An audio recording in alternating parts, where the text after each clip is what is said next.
Saya sejak kecil dibaptis oleh orang tua saya sejak bayi. Maaf dengan perjuangan saya ya. Saya mau dibunuh oleh keluarga besar saya. Papa saya itu ketua wilayah Katolik di Semarang.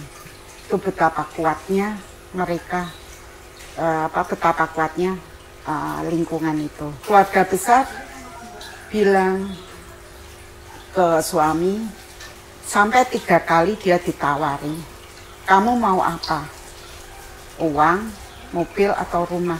Tapi suami bilang, jiwa saya, nafas saya tetap muslim. Ponaan itu udah megang entah senjata, entah pisau atau apa, dia membunuh saya atau kamu yang mati.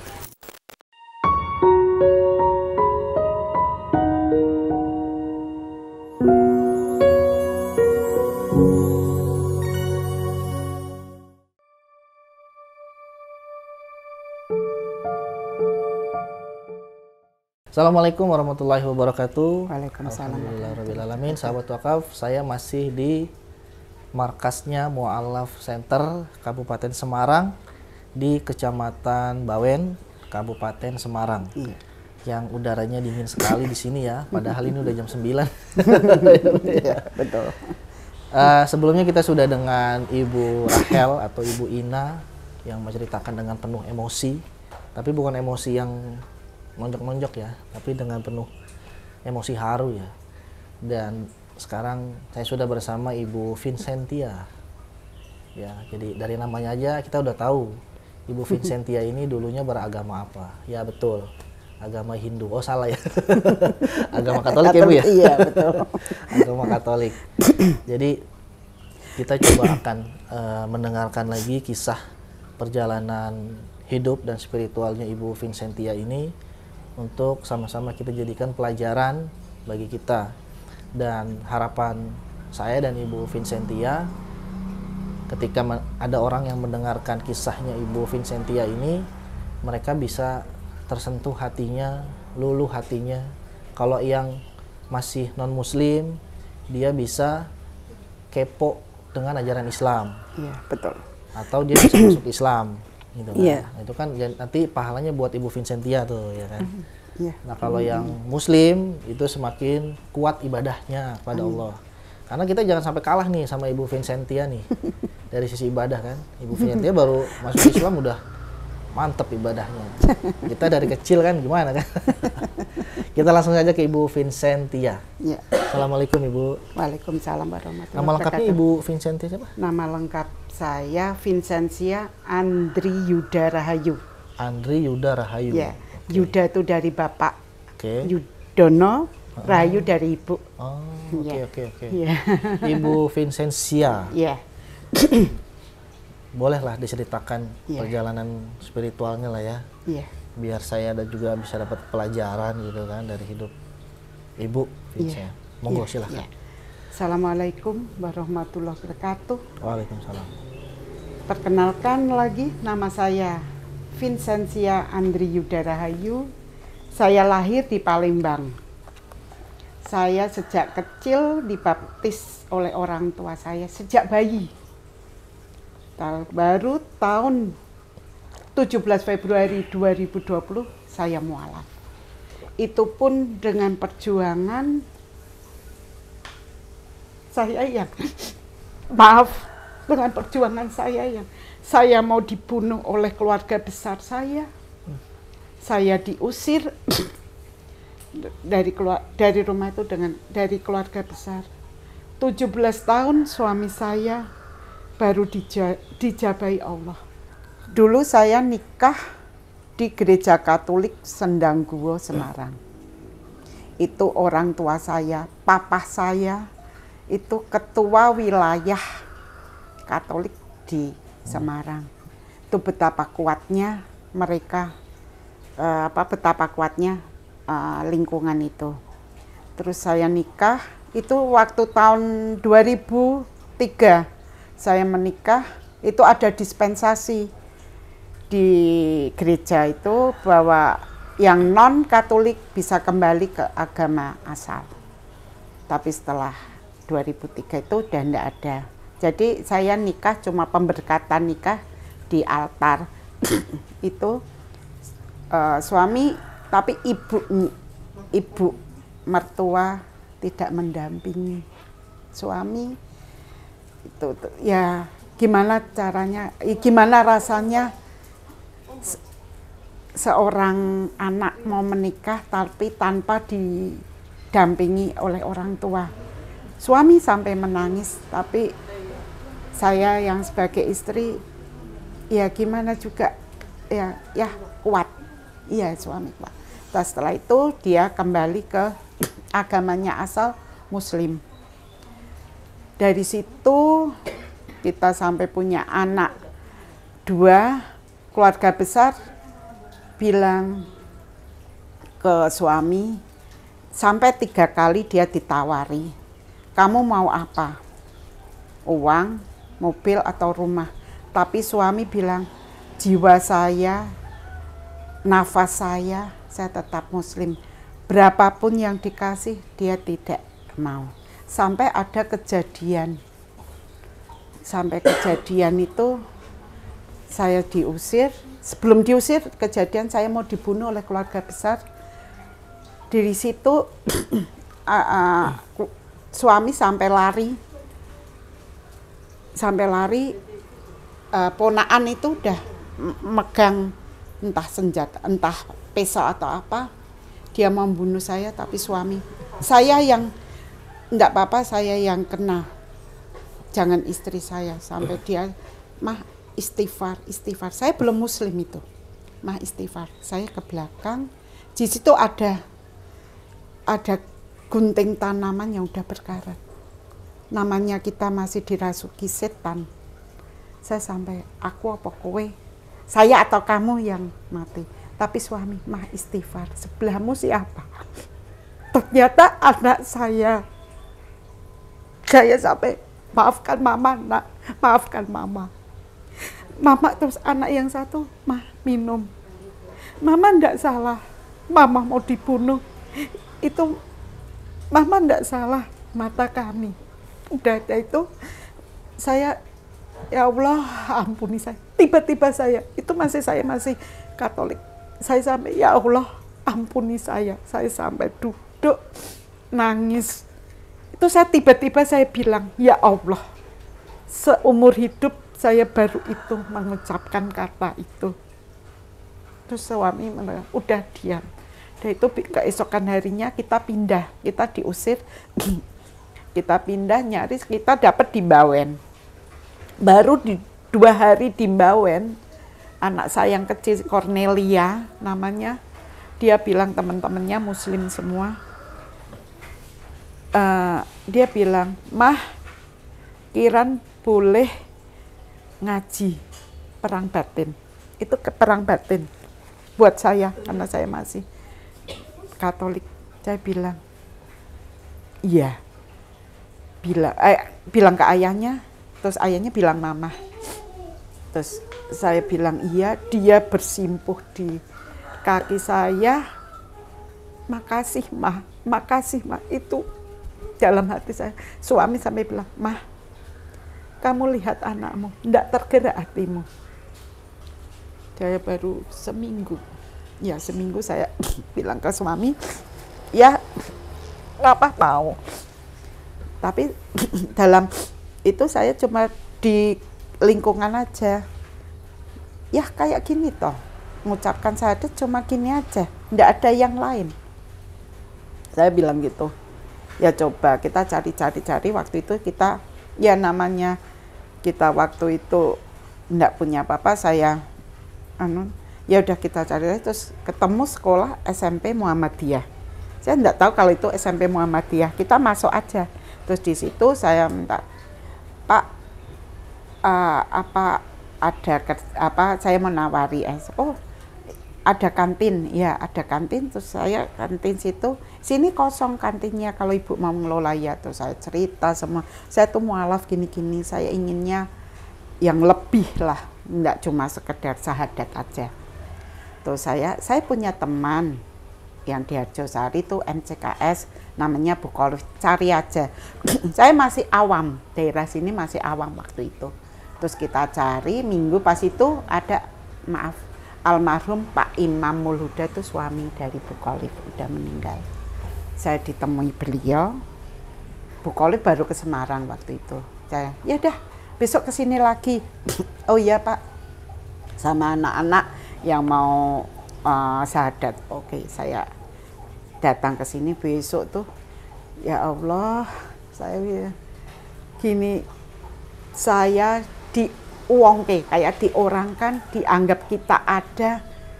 Saya sampai ngucap sujud syukur, terima kasih ya Allah, Engkau masih memberi orang-orang yang baik kepada kami, saya gitu. Terus ya udah, terus saya diajak ke Bu Widi Astuti itu bendara, udah Ibu ke sana aja. Saya gini, terus saya kayak, maaf, saya waktu itu belum punya mukena, belum punya sajadah, itu dikasih. Saya sampai bingung, kami tenggeng. Nggak bisa ngomong apa-apa ya, terima kasih. Terus besoknya anu aja ke KUA. Saya ke KUA Ngampin. Ke KUA Ngampin suruh ngurus ke RT RW. Tahu enggak, dari RT RW saya langsung ke RW. Saya di situ diusir juga ada RT-nya. Kita diusir sama RT kami. Terus dari RW saya sama suami. Saya mau minta SKTN 1 sama saya mau ngurus, saya jadi mau mualaf ke KUA. Apa jawabannya? Saya disuruh buat surat pernyataan bersalah. Pernyataan? Bersalah. Bersalah? Iya. Sama siapa? RW kami. Kok bersalah? Nggak tahu. Pokoknya saya membuat pernyataan bersalah, dia mau membuatkan surat. Surat SKTN, surat bahwa kami mau menganukan pindah agama. Terus suami, saya membuat, tapi tolong tunjukkan salah saya di mana, saya sekeluarga. Ya pokoknya buat. Tapi suami terus, ya udah kalau memang nggak bisa, ya udah kita keluar, ya piye. Bilang terus saya ditemui sama kepala KUA, Pak Idam Supomo namanya. Di situ saya, udah Bu, pakai cara saya. Tanggal 17 Februari 2020, saya sama suami bangun nikah, jadi ngulang nikah lagi. Saya berarti bertiga, saya sama anak saya 2 mualaf, syahadat, mengucapkan kalimat syahadat. Di situ suami ngerangkul kami bertiga, dia nangis, dia sujud syukur. Ya Allah, itu suatu karunia, suatu ya Allah yang tidak bisa kita nganu. Suami benar-benar nangis. Dia sampai sujud syukur, ya Allah terima kasih atas anugerah-Mu kepada kami sekeluarga. Tapi kami di situ, kami benar-benar seorang mualaf. Kan waktu itu suami kerja di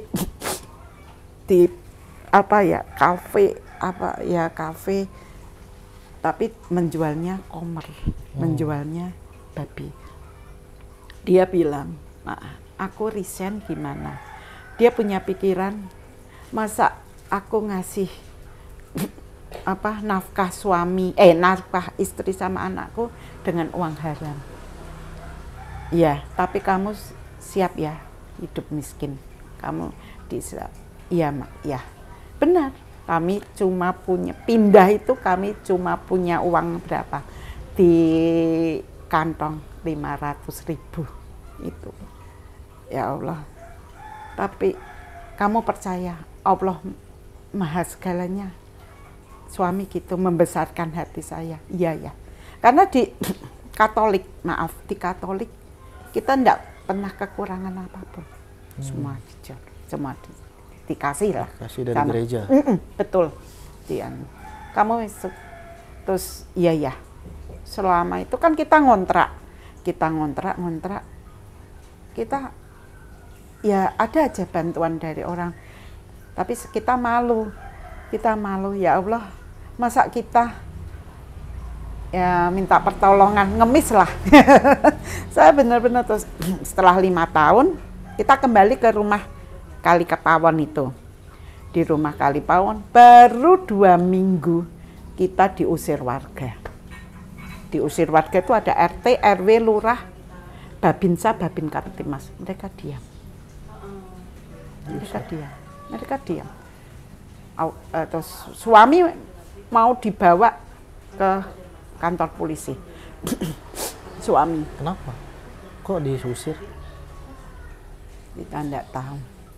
Ya mungkin masalah rumah itu kan warisan, tapi kita punya surat wasiat, amanah dari beliau yang udah meninggal, bahwa kita menempati rumah itu sampai kapanpun jangan dijual. Tapi mereka kan enggak tahu kalau saya punya surat wasiat. Itu rumah siapa tadi? Itu tadinya rumah Bude. Saya 15 tahun merawat beliau, kan enggak punya anak. Pak D udah meninggal. Kamu di sini enggak apa-apa, sampai kapanpun rumah dijaga, dirawat. Ya Bude, dibuatkan surat.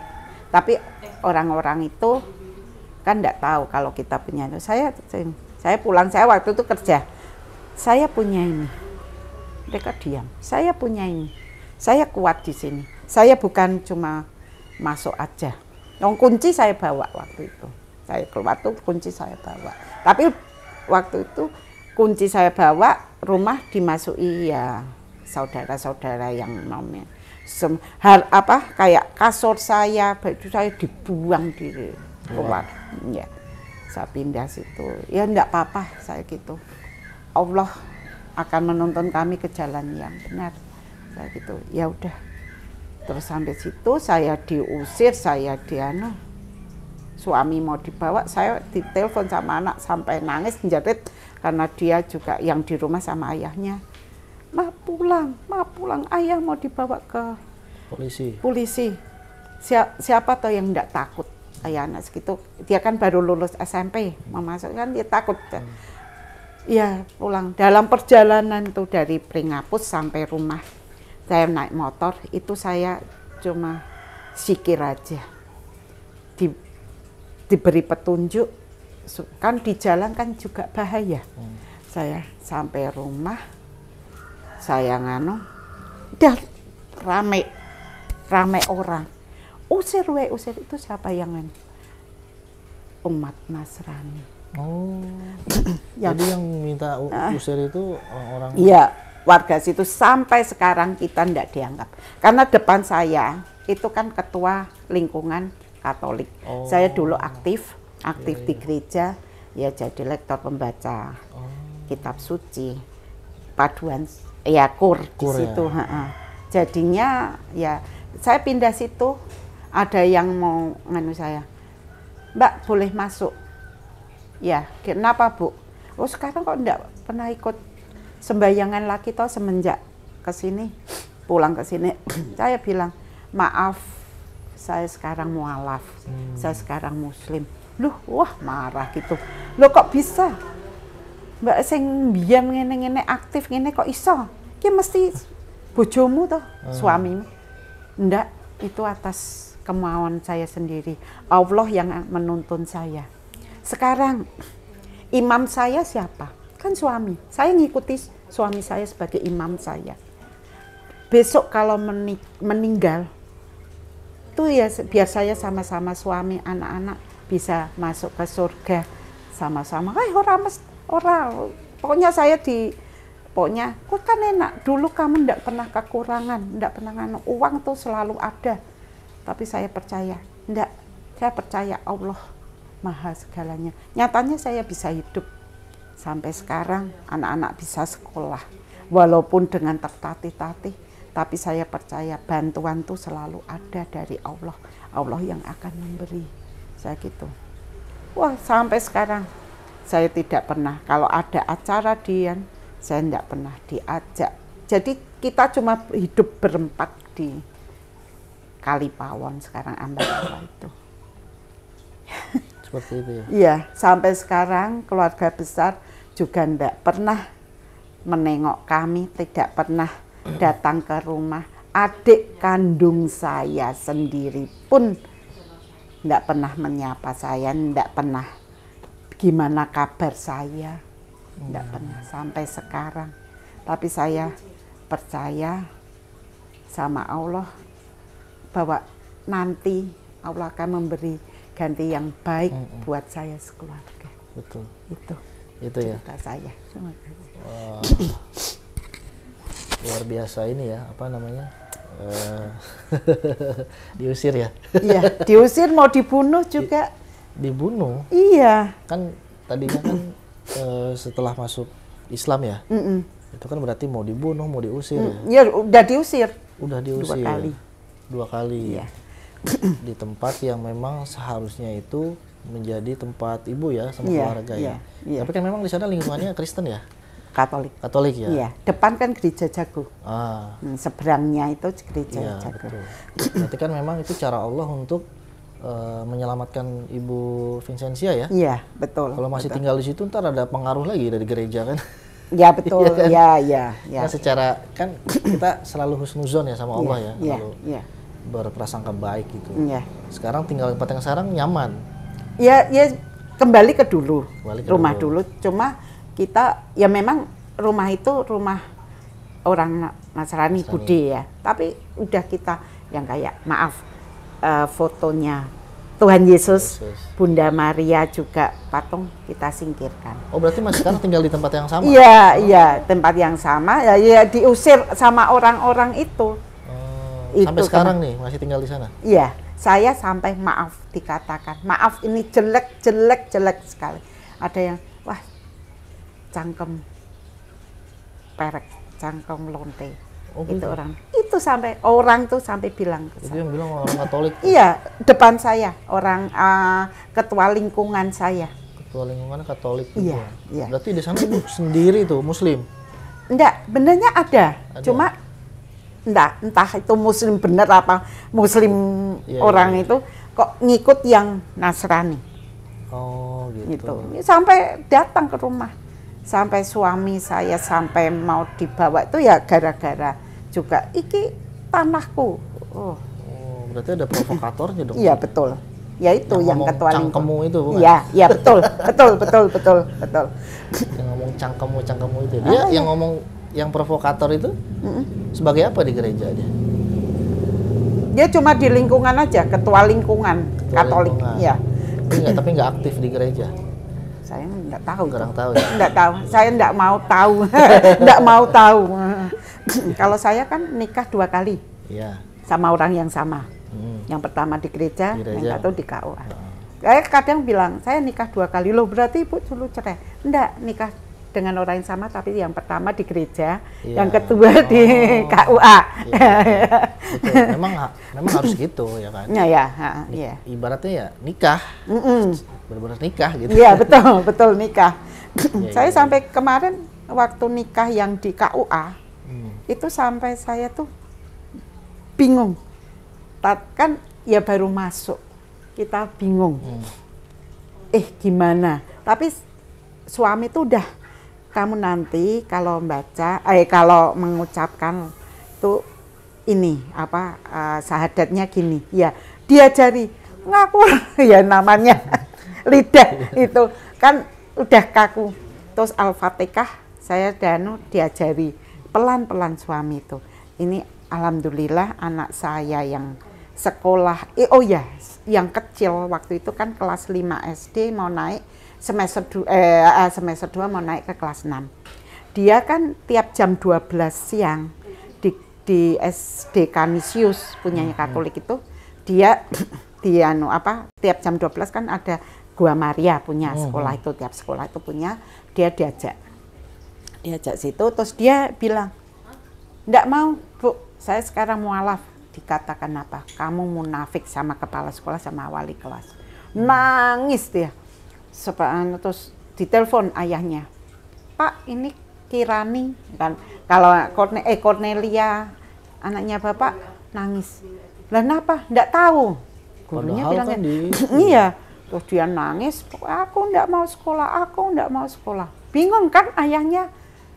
Sepanjang jalan nangis, "Kenapa, Dek?" Terus sampai ayahnya ya temperamen ya. Iki ditanya kok diem. Terus sampai rumah ditanya benar-benar, "Kenapa?" aku dikatakan munafik ya. Lah kok, lah aku sekarang kan mualaf. Nah, terus saya pulang sampai rumah, mah anakmu gini enggak mau sekolah. Aduh, aku gitu. Kalau semester 2 mau naik kelas 6 kan biasanya sekolah enggak mau terima. Iya, betul. Tapi alhamdulillah di SD negeri Mau diterima. mau. Oh, saya tapi dipersulit dari SD Kanisium. Iya. Karena ya maaf, anak tuh kan ranking di situ. Dia enggak apa-apa Bu, sini kita menerima. Anaknya yang enggak mau sekolah. Enggak mau sekolah. Saya minta surat-suratnya dipersulit. Ya udah, kalau memang saya tak biar antar sekolah aja yang ngurus. Udah tuh sekolah situ, dia alhamdulillah dia lulus bahasa Inggris yang terbaik di SD-nya. Dia minta, Mah aku mau sekolah di Muhammadiyah. Lah kok aku kan mualaf Mah. Aku ingin agamaku, kalau agamaku lebih kalau di Muhammadiyah. Kalau di negeri kan enggak, ya. Aku mau ya Mah. Alhamdulillah Nduk, ya. Walaupun di Muhammadiyah ya mahal. Tapi saya bilang ke kepala sekolahnya, saya enggak punya uang Pak. Udah nanti gampang, pokoknya anak sekolah di sini kita terima, enggak usah mikir tentang uang ini kita. Alhamdulillah saya bilang gitu, terima kasih Pak, kami terus sudah. Terus di situ dia bisa suruh baca gini-gini, dia sebagai contoh, sebagai contoh di SMP-nya itu, ini Kirani Cornelia, pada manggil kadang Kirani, kadang Cornelia, dia baru mualaf tapi dia bisa mengikuti, dia malah lebih dari, Mah aku digitukan, terus saya dipanggil, Bu, ini anak jenengan, ini bisa ngikuti, nilainya bagus, agamanya, dibimbing terus. Jadi pulang sekolah dia terakhir sendiri dibimbing sama guru agama. Saya enggak bisa bicara, enggak bisa apa, tapi saya yang mengajari cara baca, cara tuh anak saya yang kecil, Cornelia itu. Baca Al-Qur'an. Nah, Mah ini walaupun baru Iqra. Oh, berarti di Cornelia itu udah bisa baca Quran ya? Udah. Jadi dia tiap selesai sholat, dia mesti ayahnya ya, Dek baca Al-Quran, kamu yang bisa, kamu yang nanti bisa membahagiakan orang tuamu, yang bisa mengangkat karena kamu yang bisa baca. Kalau kakaknya karena kerja ya udah kerja di hotel Wijil, dia ya waktunya ya kan, ya Kirani sampai sekarang bisa itu. Kemarin waktu masuk SM, sekarang terus dia mau masuk Muhammadiyah jauh Salatiga, terus dia minta di SMA Kartika punyanya Abdi ya Angkatan Darat, terus saya juga belum bisa bayar, ya enggak tahu nanti. Gitu. Allah yang akan mengetuk hati. Ya mengetuk lah. Ya itu cuma waktu dia memang ingin ikut panahan, cuma kita belum punya dana untuk itu. Ingin ikut benernya panahan itu. Ya itu gara-gara dibully sama sekolah sebelumnya kan? Iya, betul. Berarti kita harus terima kasih sama yang ngebully dong. Iya, jadi ya. Terima kasih yang ngebully, bikin Cornelia ya. Bisa baca Quran gitu ya. Kalau di Kanisius kan nggak bisa baca Quran. Nggak bisa, Injil. Jadi ya sebenarnya itulah dampak dari husnuzon kita sama Allah gitu kan. Iya. Ya, gitu. Berarti mau dibunuh udah dibawain gitu tadi ya, gunting tanaman. Ya itu gunting tanaman saya. Itu udah disodorin gitu. Iya. Dibilang apa sama ke ibu yang itu dia gini. Cuma kan suami yang tahu, lari dia. Mau lari. Pokoknya nyelamatkan saya, enggak apa-apa saya yang kena. Kata suami itu. Iya gitu, enggak apa-apa, asal jangan istri saya. Lah saya ke belakang, yang mau bawa gunting tanaman tuh saya. Saya atau kamu yang mati. Tapi suami megang tangan saya, bilang, Mah, sebelahmu siapa? ya siapa tahu hati seorang ibu kalau lihat anak gitu tuh. Nggak bisa nganu saya. Iya, benar. Saya itu istighfar terus anak ngambilkan minum putih, mah tenang ya mah, ada Mayang, ada Kiran, ada ayah di samping mama enggak sendiri. Iya nduk, saya jadi gitu. Itu perjalanan Masya Allah. spiritual saya. Jadi sekarang tinggal di lingkungan Katolik nih masih ya? Masih sampai sekarang kita hidup berempat, walaupun enggak punya tetangga lewat diem aja, cuek aja ya. Kemarin waktu lebaran kemarin itu lucu kan, kita mualaf otomatis kita muslim. Lah kok lucu, orang muslim datang ke orang Katolik mengucapkan. Tetangga saya, ayahnya lihat, loh kok orang kebalik mah, harusnya orang Nasrani datang ke orang Muslim. Lah ini enggak, orang Muslim datang ke orang Katolik untuk mengucapkan Selamat Idul Fitri. Iya. Ke orang Katolik. Iya. Itu ibu? Bukan. Ada orang lain? Iya, tetangga saya. Saya yang lihat dari ayahnya, yang lihat dari rumah. Kok lucu mah? Aneh mah gitu. Lucu sekali. Kebalik. Iya. Terus lagi saya pertama kali mualaf. Sebulan kemudian kan kita Ramadan, puasa. Seumur hidup baru ini kita kuat saya, alhamdulillah. Kuat menjalankan puasa ya. Iya. Dulu saya mengajak orang Muslim, kok kuat? Kan memang kok kuat. Terus ada doktrin-doktrin dari Katolik bilang, lah kok mau nganukan sembayang we kok kudu pakai pengeras. Apa do tulis semua? Bilang gitu. Jadi kayak saya udah ditanamkan kayak gitu kan, benci. Betul. Terus nikah. Oh nikah we 4 aja boleh kok. Kamu mau dipoligami? Ya enggak mau, waktu saya masih enggak mau lah ya. Gitu was. Oh sempat didoktrin gitu ya? Iya benar. Jadi saya bilang waktu sama ayahnya, ya apa benar toh? Apa orang Islam tuh sampai nikah 4 kali tuh boleh? Loh itu bagi yang mampu. Loh pas di agama, pas aku Katolik itu enggak ada omongan gitu. Bilang itu, yaitu yang ajaran salah aja. Suami sampai bilang gitu. Iya. Bahkan di Al-Quran itu Allah menyarankan nikahi 1. Iya kan? Kalau kalian nggak sanggup ya nikahin 1. Iya, betul ya. Bukan menyarankan nikah 4. Iya. Di Al-Quran itu Allah menyarankan nikahin 1. Iya, berarti itu kan doktrin aja. Iya, betul. Iya. Berarti sekarang keluarga udah Muslim semua. Iya, kita berempat ya, alhamdulillah. Iya. Terus waktu itu ketika dapat ujian mau dibunuh terus diusir, sempat nyesel nggak masuk Islam waktu itu? Enggak. Kenapa? Karena suami yang membimbing saya, membesarkan hati saya, percaya mah Allah tuh buatan sehari, Allah tuh maha kaya. Kita walaupun kita diginikan, dianiaya, disolimi, percaya sama Allah. Jangan sampai ninggalkan sholat. Suami itu. Iya.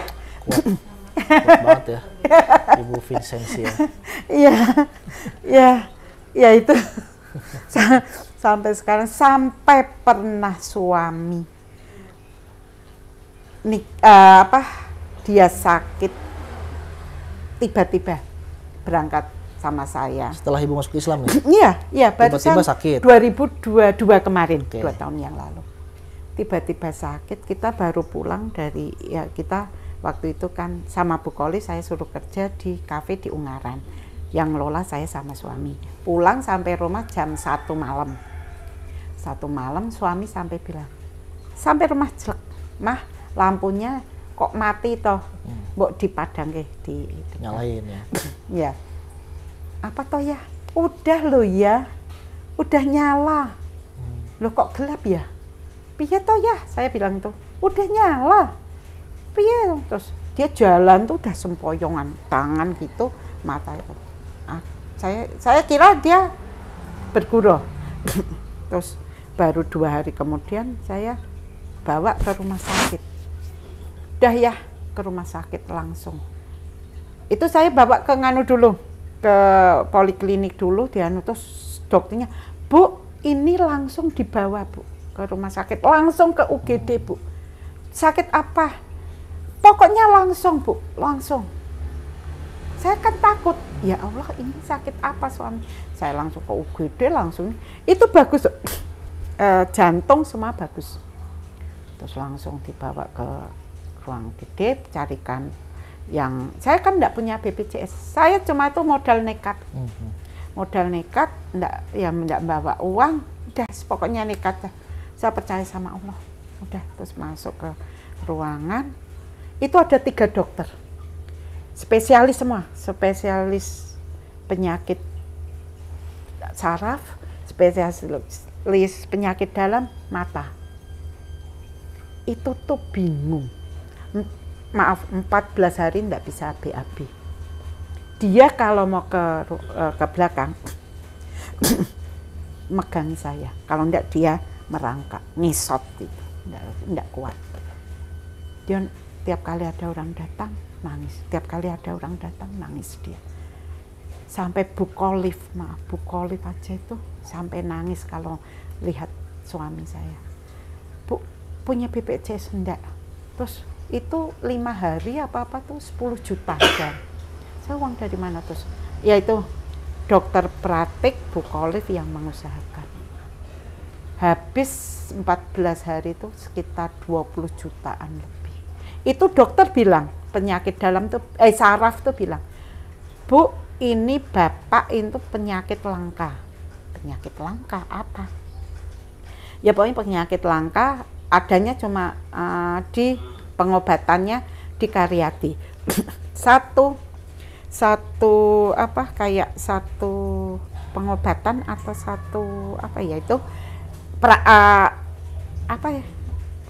paket itu 40 juta. Saya uang dari mana? Terus kalau sini ada, tapi kamarnya aja sudah 2 juta sehari. Saya gini, Dok, saya percaya sama Allah. Allah yang akan memberi kami. Tetap di sini aja, suami saya sembuh. Ibu percaya? Percaya. Masya Allah. Dokternya bilang, itu dokternya Muslim. Saya percaya. Nggak tahu ada apa. Saya nggak megang uang waktu itu. Terus bukolif, terus yang itu datang ini, udah Bu Wi, nama suami kan Wianto. Udah nggak usah udah ini tinggal ini dah untuk biaya. Udah kita yang mengcover. Saya harus bilang gimana, anak tiap kali Dek, Kak, kalau lihat ayah, nengok ayah, kalau mau nangis di luar. Iya mah, dia nangis dulu di luar, baru masuk. Saya ya gitu, kalau saya enggak tahan, saya nangis dulu di luar, baru saya masuk. Saya lihat suami kayak gitu, jadi dia enggak terasa kalau kayak pipis aja. Mah, aku pipis. Udah ya, ayah pipis aja, enggak usah enggak usah pusing, enggak usah kian. Dia sampai, makasih ya Ma. Itu dia enggak lihat gini aja, dia sampai gini. Enggak kelihatan. Tapi alhamdulillah sembuh. Sekarang udah sembuh. Allah semua. Berarti waktu itu pertolongan ya? Iya. Sampai anak sampai bilang, "Ya, ayah sembuh. Adik sama kakak masih butuhkan ayah." Oh. Iya. Berarti ini adalah dampak dari keyakinan 100% ya sama Allah ya. Dia sholat. Mah, aku mau sholat. Iya, saya bersihkan dulu. Saya sipit, tidur ya. Masih ingat sholat. Walaupun dia sakit, ingat sholat. Mama ya sholat ya. Iya. Mama nih sebelah, jadi saya tidur di bawah, ayahnya di atas, sholat. Sampai sekarang masih sehat ya? Alhamdulillah sehat. Sampai sekarang penyakitnya tidak diketahui apa. Penyakit apa enggak tahu. Nggak tahu ya. Enggak tahu. Sampai sekarang semua bagus di MRI. CT scan. ya, bagus semuanya. Kan bingung kita. Enggak masalah. Loh bagus, Bu. Bagus. Makan tuh ya. Makan saya sampai ngeri. Makan terus segini. Setengah jam kemudian dia lapar. Aku belum makan loh, Ma. Ayah tuh udah makan. Ya udah enggak apa-apa. Makan. Udah. Iya. Maaf. Iya, Masya Allah. Luar biasa ceritanya, luar biasa kisahnya ya Bu ya. Iya. Saya doakan mudah-mudahan Ibu Vincent dan keluarga diistiqomahkan sama Allah ya. Amin, amin ya Biar Allah. nanti ke depannya bisa terus semakin taat sama Allah, Iya. sama Rasul gitu ya. Gitu ya. Insya Allah. Terima kasih Bu Vincent. Iya. Mohon maaf sudah mengganggu waktunya. Ya, terima kasih banyak. Mudah-mudahan ini teman-teman yang nonton bisa mengambil pelajaran ya dari sini semua ya. Iya. Insya Allah. Sekali lagi terima kasih Iya. Bu Vincent. Sama-sama. Insya Allah, sahabat wakaf, alhamdulillah yang sangat mengharukan juga ya. Terlebih memang beliau ini mau dibunuh, kemudian juga sudah diusir loh padahal ya kan. Tapi alhamdulillah berkat keyakinan 100% sama Allah, sama pertolongan Allah, Allah turunkan pertolongannya langsung gitu kan, melalui wasilah-wasilahnya. Ketika suaminya sakit gitu kan, langsung melalui wasilah-wasilahnya. Jadi buat kita yang memang dari kecil muslim, kita juga seharusnya 1000% percaya sama Allah ya, dibanding dengan Ibu Vincent tadi yang memang belum lama memeluk Islam gitu kan.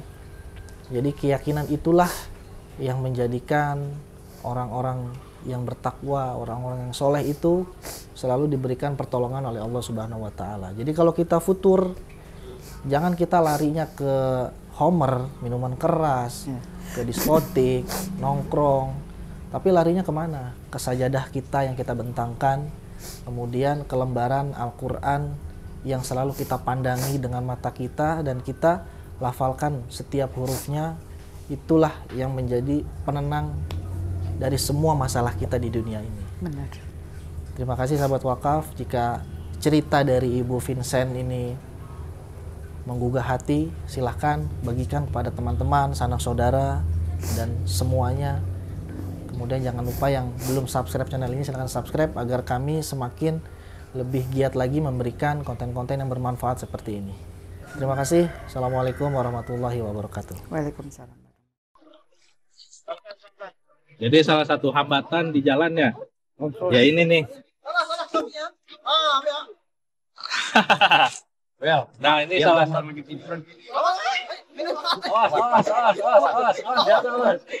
Hampir aja nih kawan kita jatuh ke sungai. Jadi memang salah satu hambatan kita itu kalau masuk ke pedalaman ya seperti ini salah satunya.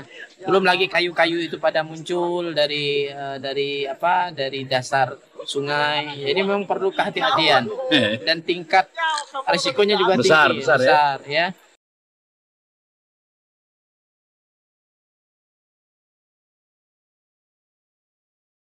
Ya begini kondisi ketika kita masuk ke pedalaman Sinten, Kalimantan Barat, kita memang harus bisa membaca kondisi sungai, kondisi alam. Kalau pada saat air naik, kita aman. Pada saat air surut, maka posisinya kita harus berhati-hati.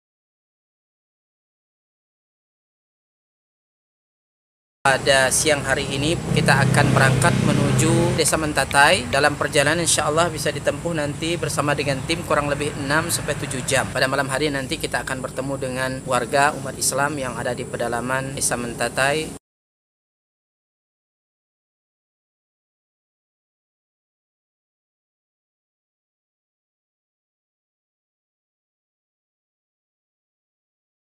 Alhamdulillah sudah kurang lebih 600 mu'alaf yang masuk Islam dengan asbab dakwah ini. Dan tentunya ini tidak hanya sebatas mereka memeluk Islam, tetapi masih banyak PR-PR yang harus kita selesaikan. Dalam hal ini kami membina mereka membutuhkan Al-Quran untuk kita sampaikan kepada mereka yang menjadi sarana mereka dekat dengan Allah Subhanahu wa Ta'ala.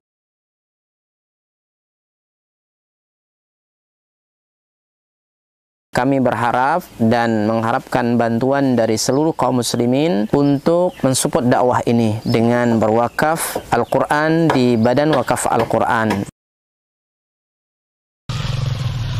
Luar biasa.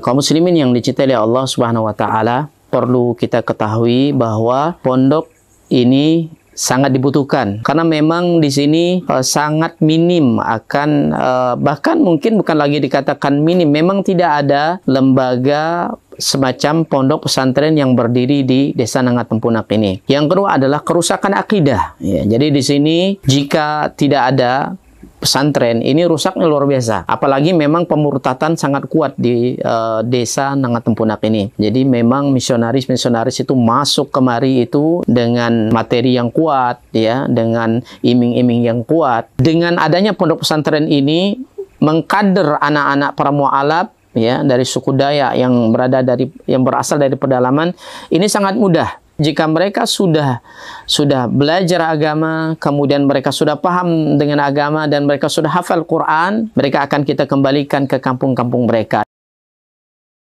Kita sekarang sambil melihat lahan atau tanah yang akan kita bebaskan untuk pembangunan atau perluasan pondok tahfiz Quran Cahaya Tempunak. Lokasi ini adalah lokasi yang bebas daripada banjir dan luasnya kurang lebih 4 hektar, dan insya Allah di sini nanti akan kita bangun sarana ibadah, kemudian sarana untuk tinggal mukimnya para santri, kemudian aula belajar dan pertemuan para santri. Dengan demikian ini akan membantu dakwah dan memaksimalkan dakwah di pelosok pedalaman Sintang, Kalimantan Barat. Kami mengajak kepada seluruh kaum muslimin untuk mensupport, membantu dakwah ini dengan menyiapkan donasi dan wakaf terbaik melalui Badan Wakaf Al-Quran, dan semoga apa yang kita korbankan di jalan Allah SWT, harta kita, lelahnya kita, semua akan Allah berikan ganti dengan ganti yang lebih baik, kemudian diberikan balasan dengan balasan yang terbaik. Dan kami mendoakan semoga antum semua dijaga oleh Allah SWT dari seluruh musibah baik dunia maupun akhirat. Barakallahu fikum. Assalamualaikum warahmatullahi wabarakatuh.